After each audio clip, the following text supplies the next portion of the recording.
السلام علیکم ورحمۃ اللہ وبرکاتہ۔ نہم جماعت کی طالبات، آج ہمارے درس کا دوسرا حصہ ہے اور طالبات آپ جانتی ہیں پچھلے درس میں ہم نے جو پہلا ہمارا نقطہ تھا بدری قیدیوں کو خطاب، اس کے بارے میں ہم نے بات کی تھی۔ اس کے ضمن میں حضرت عباس رضی اللہ تعالیٰ عنہ کی جو روایت ہے اس کے بارے میں بات کی تھی، آپ کو یاد ہوگا۔ اس سے رکوع کے بقیہ نکات پر آج ہم بات کریں گے اور اس میں سے ہمارا آج دوسرا نقطہ ہے ایمان لانے والے بدری قیدیوں کے خطرے کا سدباب۔ اچھا، اب یہاں سے جو ذکر ہے کہ جو بدر کے قیدیوں سے فدیہ لے کر آزاد کر دیا گیا تھا اور ان میں سے بیشتر کچھ ایسے تھے کہ وہ ایمان بھی لے آئے تھے، تو اب اس کے بارے میں یہاں پر آپ صلی اللہ علیہ وسلم کو ایک طرح سے تسلی دی گئی ہے اور اطمینان دلایا گیا ہے، اور ساتھ ساتھ ان کا جو ہے کہ اگر وہ ایسا کام کریں گے تو اس سے آگاہی دی گئی ہے کہ اگر وہ اس وقت ایسا کام کریں گے تو یہ پہلی مرتبہ نہیں ہے، اس سے پہلے بھی انہوں نے ایسا کیا تھا۔ ان آیات کے ذریعے سے اس کی وضاحت ہو رہی ہے۔ ٹھیک ہے، یہاں پر آپ دیکھ لیجئے۔ اچھا، یہ جو آیت ہمارے پاس تھی، آیت تھی وہ یرید خیانت کا، اگر وہ آپ سے خیانت کرنا چاہیں تو یہاں پر یہ ہے ان افراد کے لیے، ان بدری قیدیوں کے لیے کہ جو مسلمان ہو چکے ہیں اور انہوں نے اسلام قبول کر لیا ہے۔ ہو سکتا ہے کہ وہ اس وقت کسی وجہ سے مسلمان ہوئے ہوں، کسی ایک چال کی وجہ سے، بعد میں ہو سکتا ہے کہ وہ تبدیل ہو جائیں۔ یہ ایک کھٹکا آ سکتا تھا، دل میں ایک خوف تھا، تو اس خوف کو دور کیا گیا آپ صلی اللہ علیہ وسلم کے، اور اللہ تعالیٰ نے اطمینان دلایا کہ آپ اس سے بے فکر ہو جائیے کہ اگر وہ ایسا کریں گے بھی، یعنی اگر وہ مکہ پہنچنے کے بعد اسلام سے پھر بھی جائیں گے تو آپ کا وہ پھر بھی کوئی نقصان نہیں پہنچا سکتے، پھر وہ کسی صورت میں بھی مسلمانوں کو کوئی نقصان نہیں پہنچا سکتے۔ اس کی وجہ وہی ہے کہ اللہ تعالیٰ کی مدد اور نصرت اللہ تعالیٰ کی مسلمانوں کے ساتھ ہے۔ ٹھیک ہے، اب یہاں پر ساتھ ساتھ اس بات کا بھی اظہار کیا گیا کہ اگر وہ خیانت کریں گے، اگر وہ کریں گے یریدو، اگر وہ خیانت کرنا چاہیں تو یہ خیانت کرنا ان کا پہلے سے ہی یعنی پہلی مرتبہ نہیں ہے، اس سے پہلے بھی وہ خیانت کر چکے ہیں، یعنی وہ اپنی عادت سے مجبور ہیں، معاہدے سے پھرنا، عہد سے پھرنا، کوئی وعدے سے پھرنا۔ اگر وہ اس وعدے سے پھر جائیں گے تو یہ کوئی نئی بات نہیں ہوگی۔ فقد خانوا اللہ من قبل، تو وہ پہلے بھی اللہ تعالیٰ سے خیانت کر چکے ہیں۔ فامکن منہم، تو اللہ آپ کو ان پر قدرت دے دی ہے، واللہ علیم حکیم، اور اللہ تعالیٰ جاننے والے، حکمت والے۔ تو یہاں پر یہ کہ فقد خانوا اللہ من قبل، اس سے مراد یہ ہے کہ تمام ارواح سے اللہ تعالیٰ نے جب تمام ارواح کو تخلیق کر لیا، ان کو بنا لیا، تو ان سے ایک عہد لیا تھا، اور وہ عہد تھا الست بربکم، کیا میں تمہارا پروردگار نہیں ہوں؟ تو تمام روحوں نے یک زبان ہو کر کہا تھا بلا وربنا، کیوں نہیں، آپ ہی ہمارے پروردگار ہیں۔ تو جب کسی کو معبود مان لینا، اور مان لینا کا مطلب یہ ہے کہ اب اس معبود نے جو حکم دیا ہے اس پر عمل کرنا، تو انہوں نے اللہ تعالیٰ کو اپنے اس عہد کے ذریعے سے معبود تسلیم کر لیا تھا، لیکن اس کے بعد انہوں نے کیا کیا، اس میں خیانت کی، شرک کیا، اور پھر اس کے تحت آپ صلی اللہ علیہ وسلم سے بھی انکار کیا۔ تو لہٰذا اگر وہ اس آپ کے عہد سے پیچھے ہٹتے ہیں یا عہد کو توڑتے ہیں تو یہ عہد توڑنا ان کے لیے نیا نہیں ہے، اس سے پہلے بھی وہ عہد شکنی کر چکے ہیں۔ ٹھیک ہے، یہاں اس کا ذکر ہے۔ دوسری چیز، جو دوسرا پوائنٹ ہمارا تھا، وہ ہجرت النصرت کا بیان تھا، کیونکہ اگلی جو آیات آ رہی ہیں، اگلی آیات سے لے کر پورے سورہ کے آخر تک جو آیات ہیں وہ ہجرت النصرت اور وراثت کے احکام کے متعلق ہیں۔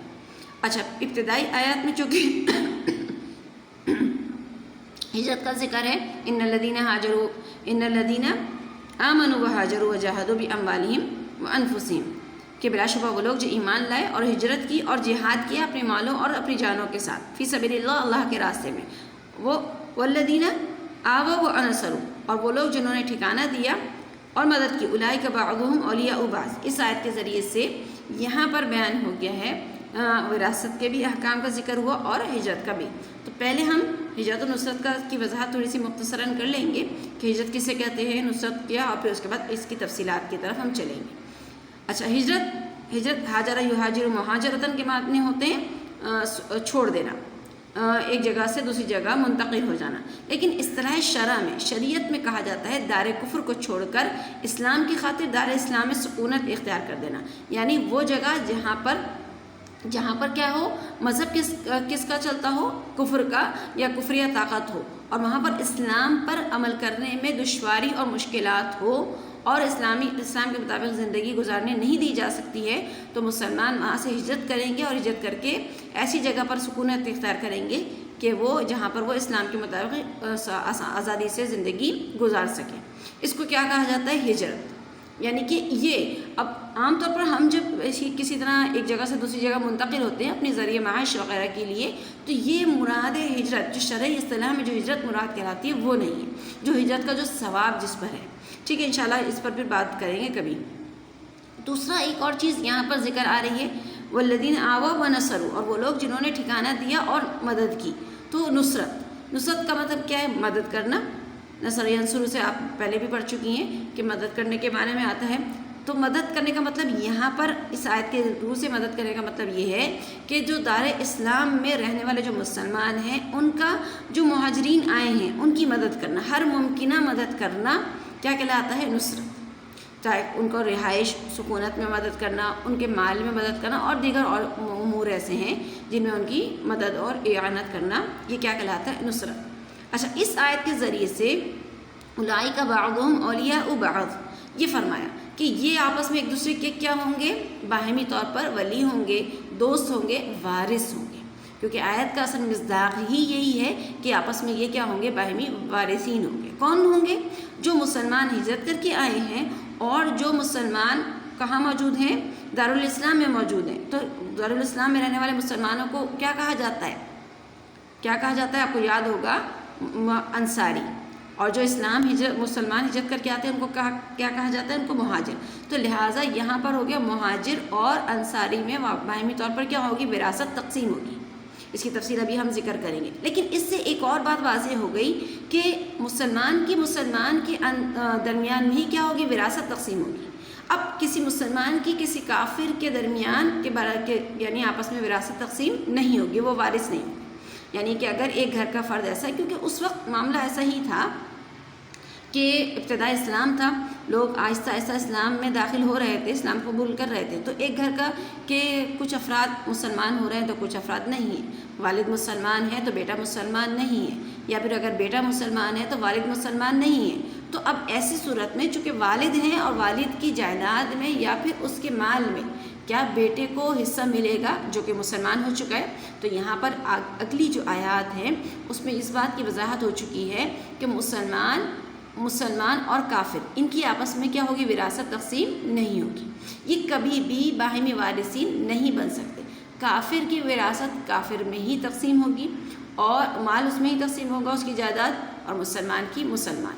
لیکن پھر چونکہ ہجرت مدینہ کا جو حکم آ چکا تھا مدینہ ہجرت کرنے کا مسلمانوں کو، اور جب مدینہ ہجرت کرنے کا حکم دیا گیا تھا وہ چونکہ فرض تھا، تو فرض ہونے کی وجہ سے اس وقت جو مسلمان تھے، اس وقت جو ہجرت مدینہ کا فرض ہونے کے وقت جو مسلمان تھے وہ دو قسم کے تھے.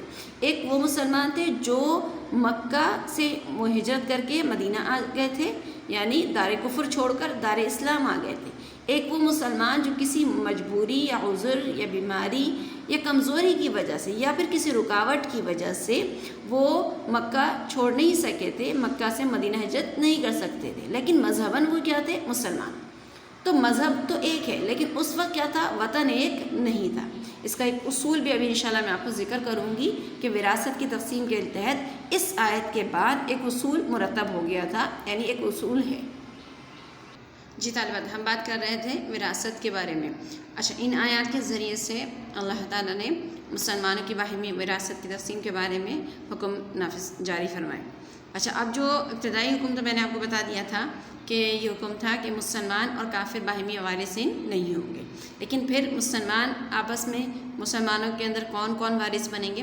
تو اس وقت چونکہ مدینہ سے مدینہ ہجرت کا حکم آ چکا تھا، اور چونکہ اس وقت مدینہ جو ہجرت کا حکم تھا وہ فرض تھا، گویا کہ ہر ایک کو مکہ سے مدینہ کی طرف ہجرت کرنا تھا اسلام کی خاطر.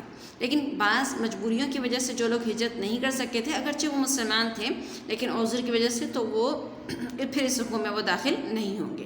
تو اب جب ہجرت ہو چکی تھی تو ہجرت ہونے کے بعد مسلمانوں اور مہاجرین اور انصاریوں کے درمیان نبی کریم صلی اللہ علیہ وسلم نے ایک رشتہ اخوت قائم فرما دیا تھا. اس رشتہ اخوت کی وجہ سے مسلمان اور انصاری آپس میں بھائی بھائی ہو گئے تھے. اب پہلا حکم یہی تھا، ابتدائی حکم یہی ہے، جیسے اس آیت کے ذریعے سے ان الذین آمنوا وہاجروا وجاہدوا باموالہم وانفسہم فی سبیل اللہ والذین آووا ونصروا اولئک بعضهم اولیاء بعض، کہ یہ ایک دوسرے کے کیا ہوں گے؟ ولی، رفیق، دوست، وارث۔ تو جو ولی ہے، ولایت جو ہے، اس کے جو اصل معنی دوستی کے اور گہرے تعلق کے آتے ہیں، لیکن حضرت ابن عباس رضی اللہ تعالیٰ عنہ اور دیگر ائمہ تفسیر نے فرمایا کہ اس جگہ ولایت سے مراد وراثت ہے، اور ولی سے جو مراد ہے وہ وارث ہے۔ تو لہٰذا یہاں پر جو ہم مراد لیں گے کہ وہ آپس میں کیا ہوں گے؟ باہمی وارث ہوں گے۔ تو اس اعتبار سے جو میراث کا جو اصول ہے وہ یہ ہے کہ یہاں پہ میں نے 2 پوائنٹ لکھے ہیں کہ ہجرت مدینہ کی جب فرضیت ہوئی تو فرضیت کے وقت جو آپس میں وارثین ہوتے ہیں وہ کون؟ ان کے لیے کیا ہونا ضروری ہے؟ مذہب کا ایک ہونا، یعنی اتفاق دین۔ دوسرا جو اہم چیز ہے جو ہونا ضروری ہے، وطن کا ایک ہونا، یعنی اتفاق دار، یعنی مسلمان بھی ہوں اور ایک مقام پر اور ایک جگہ پر وہ رہتے بھی ہوں، تو تب وہ کیا ہوں گے؟ آپس میں باہمی طور پر وارثین ہوں گے۔ جیسے کہ ایک مہاجر کی جائیداد میں سے انصاری کو بھی حصہ ملے گا، اور اسی طرح ایک انصاری کی جائیداد میں سے مہاجر کو بھی حصہ ملے گا۔ یہ ایک ترتیب کب تک کی تھی؟ ہجرت مدینہ کی جب فرضیت ہوئی تھی۔ اور فرضیت کا حکم کب تک تھا؟ جب حضور اکرم صلی اللہ علیہ وسلم کو اللہ تعالیٰ نے مکہ کی فتح عطا کر دی، اور جب مکہ کی فتح عطا ہو گئی تو چونکہ ہجرت کی جو وجہ تھی وہ ختم ہو گئی، تو اس ہجرت کی وجہ کے ختم ہونے کی وجہ سے فرضیت ہجرت بھی کیا ہو گئی؟ منسوخ ہو گئی، اور اس کے تحت جتنے بھی احکام تھے وہ بھی کیا ہو گئے؟ منسوخ ہو گئے، کہ ہجرت کی وجہ سے جو ثواب ہے وہ بھی منسوخ ہو گیا، اور ہجرت کے تحت جو وراثت کا حکم تھا وہ بھی منسوخ ہو گیا۔ تو گویا یہ جو حکم تھا کہ مذہب کا ایک ہونا اور وطن کا ایک ہونا، یہ کب تک کے لیے تھا؟ مکہ کے فتح ہونے تک۔ اب جب مکہ فتح ہو گیا تو اس کے بعد ایک اور حکم نازل ہوا، اور یہ حکم دائمی تھا جو آپ کی سورت کی آخری آیت میں ہے، وہ دائمی حکم ہے اور وہ قیامت تک کے لیے ہے۔ چونکہ مکہ فتح ہو گیا، اور مکہ فتح ہونے کے بعد فرضیت ہجرت ختم، اب جب فرضیت ہجرت ختم ہوگی تو وہ جو اصول تھا وہ بھی ختم ہو گیا، لیکن ایک دوسرا اصول مرتب ہوا اس آیت کے ذریعے سے، جو اگلی آیت ہے، جو ناسخ آیت ہے، جس نے منسوخ کر دیا پہلی آیت کو۔ پہلا کیا ہے پوائنٹ؟ کہ مذہب کا ایک ہونا، جو کہ آپ کا پہلے بھی یہی پوائنٹ تھا، پہلے بھی یہی اصول تھا کہ مذہب کا ایک ہونا ضروری ہے، لیکن دوسرا تھا کہ وطن کا ایک ہونا، وہ ختم ہو گیا۔ وہی وجہ کہ ہجرت کا حکم ختم ہو چکا، تو اب کیا حکم ہے کہ دوسری کون سا ایک حکم ہوگا یا دوسرے کون سا اصول ہوگا جو وراثت کے لیے لازمی ہوگا؟ خونی رشتے کا ایک ہونا، یعنی کہ آپس میں کیا ہو؟ حقیقی وہ خونی رشتہ ہو، یعنی ذو الارحام جن کو کہا جاتا ہے وہ ایک ہو، تو آپس میں یہ کیا ہوں گے؟ باہمی وارثین ہوں گے۔ اب یہ خونی رشتہ چاہے ایک وطن دوسرے وطن الگ الگ کہیں بھی رہ رہے ہوں، لیکن ان کی 2 چیزوں میں مماثلت کا ہونا ضروری ہے، ایک مذہب کا اور دوسرا رشتے کا ایک ہونا، یعنی خونی رشتے کا ہونا۔ تو اب ایسی صورت میں یہ ایک دوسرے کے کیا ہوں گے؟ باہمی وارثین ہوں گے، وراثت ان میں تقسیم ہوگی۔ لیکن اس حکم کو، یہ حکم دائمی ہے، اس نے پہلے والے حکم کو منسوخ کر دیا، کیونکہ آپ صلی اللہ علیہ وسلم کا ایک ارشاد ہے، وہ ارشاد یہ ہے کہ لا ہجرت بعد الفتح، فتح کے بعد کوئی ہجرت نہیں۔ ہجرت کا مطلب یہ نہیں کہ کوئی ہجرت نہیں کر سکتا، کر سکتا ہے، لیکن ہجرت کرنے کی صورت میں جو احکامات نازل ہوں گے ہیں وہ اس احکامات کے ساتھ، اس کے ساتھ منسلک نہیں ہوں گے۔ کیوں؟ کہ ہجرت کی وجہ سے، رشتہ اخوت کی وجہ سے ایک حکم میراث کا تھا جو ہجرت کی فرضیت کی جو منسوخی تھی اس کے ساتھ وہ بھی منسوخ ہو گیا۔ لہٰذا قیامت تک کے لیے اب کیا حکم ہے میراث کا؟ کون آپس میں، مسلمان آپس میں کون سے ایک دوسرے کے کیا ہوں گے؟ وارثین ہوں گے، جن کا مذہب ایک ہوگا، یعنی مسلمان ہوں گے، اولاد کا، باپ کا یا پھر اور کسی اور وارثین کا ایک مسلمان ہونا بھی ضروری ہے، اور دوسرا ان کا خونی رشتہ ہونا ضروری ہے۔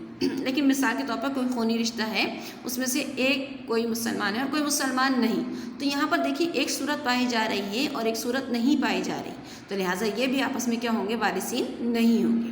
لہٰذا وراثت کی تقسیم کے لیے 2 چیزوں کا ہونا ضروری ہے۔ ٹھیک ہے، یہ بات آپ کو یہاں سمجھ میں آ گئی۔ اب انشاءاللہ ہم ترجمہ کریں گے، اور ترجمے کے ساتھ ہم اس کی ساری وضاحت بھی وہاں پر اور ہو جائے گی۔ جی ساری بات اب دیکھیے گا، ترجمہ دیکھیے گا، اس کے ساتھ انشاءاللہ ہم مزید وضاحت بھی کریں گے۔ الدرس الثالث جیم سورۃ الانفال، یعنی یہ سورۃ الانفال ہماری آخری رکوع ہے، آخری درس ہے۔ بسم اللہ الرحمن الرحیم۔ یا ایھا النبی، اے نبی، قل لمن فی ایدیکم، آپ کہہ دیجئے جو آپ کے قبضے میں ہے، من الاسریٰ یعنی قیدیوں سے، ان یعلم اللہ فی قلوبکم خیرا،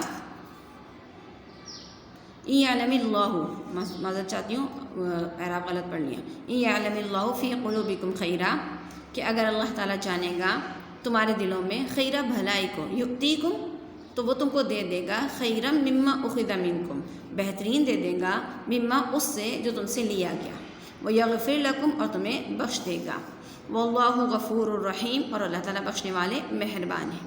وہ ان یرید خیانتک، اور اگر وہ خیانت کرنا چاہیں، وہ ان یرید وہ چاہیں خیانتک آپ سے خیانت، فقد خانوا اللہ من قبل تو وہ پہلے بھی خیانت کر چکے ہیں اللہ سے، فامکن منہم بس اللہ نے آپ کو ان پر قدرت عطا کر دی، یعنی آپ کو ان پر کیا کر دیا، غالب کر دیا۔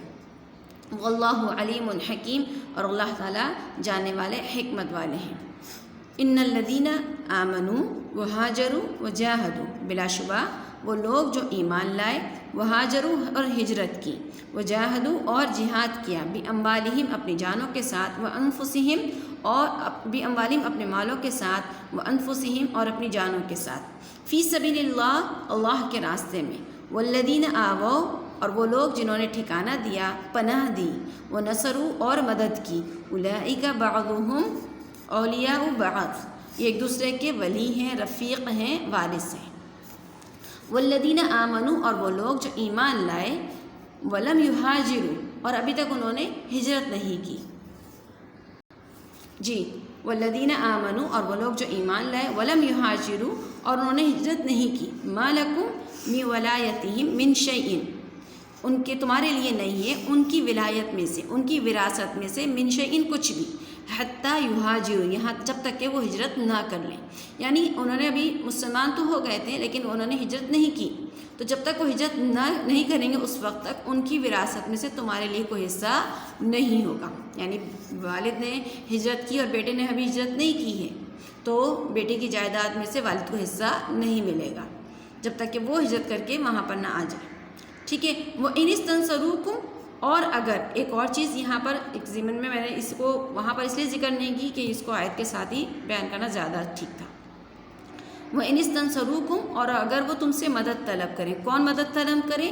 جو تمہارے بھائی ہیں مسلمان لیکن انہوں نے ہجرت نہیں کی، جو کہاں ہیں؟ دار کفر میں ہیں، فی الدینی دین کے معاملے میں، فعلیکم النصر تو تم پر مدد کرنا لازمی ہے، یعنی کہ مثال کے طور پر دار کفر میں مسلمان ہیں اور ان پر ظلم ہو رہا ہے اور وہ آپ سے مدد طلب کر رہے ہیں، مانگنا چاہتے ہیں، تو آپ پر ان کی مدد کرنا لازمی ہے، واجب ہے، الا مگر یعنی اس ایک صورت کی پر آپ مدد نہیں کر سکتے اگر یہ صورت پائی گئی، ہر حالت میں ویسے مدد کرنا لازمی ہے لیکن اگر یہ صورت پائی گئی تو مدد نہیں کریں گے، ٹھیک ہے۔ اب دوبارہ سن لیجیے، وہ ان استنصروکم اور اگر وہ تم سے مدد طلب کریں، فی الدینی دین کے معاملے میں، فعلیکم النصر تو تم پر ان کی مدد کرنا، تم پر ان کی مدد کرنا لازمی ہے، الا مگر یہ کہ علی قوم بینکم و بینہم میثاق مگر ایسی قوم کے مقابلے میں نہیں کہ تمہارے اور ان کے درمیان کوئی معاہدہ ہو۔ اب اگر کسی قوم سے، اس دار کفر کی قوم سے آپ کا کوئی معاہدہ ہے تو اس معاہدے کی وجہ سے آپ کیا کریں گے؟ اپنے مسلمان بھائیوں کی مدد نہیں کریں گے، ٹھیک ہے۔ واللہ بما تعملون بصیر اور اللہ تعالیٰ جو کچھ تم کرتے ہو بصارت رکھتے ہیں، دیکھتے ہیں، ٹھیک ہے۔ والذین کفروا بعضهم اولیاء بعض اور وہ لوگ جنہوں نے کفر کیا ایک دوسرے کے وارث ہیں، یعنی کہ میں نے ابھی کہا تھا، بتایا تھا کہ کفر آپس میں کافر ایک دوسرے کے کیا ہوں گے؟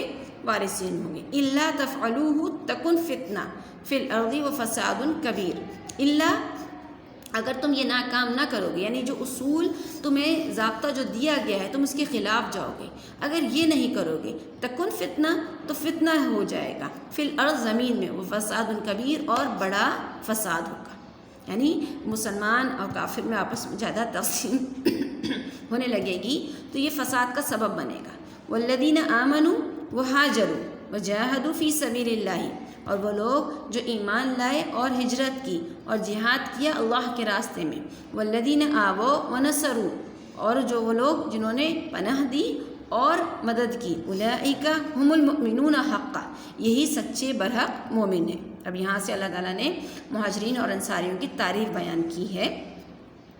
لہم مغفرہ، ان کے لیے مغفرت ہے، بخشش ہے، ورزق کریم، اور معزز رزق ہے، یہ انعام ان کا ذکر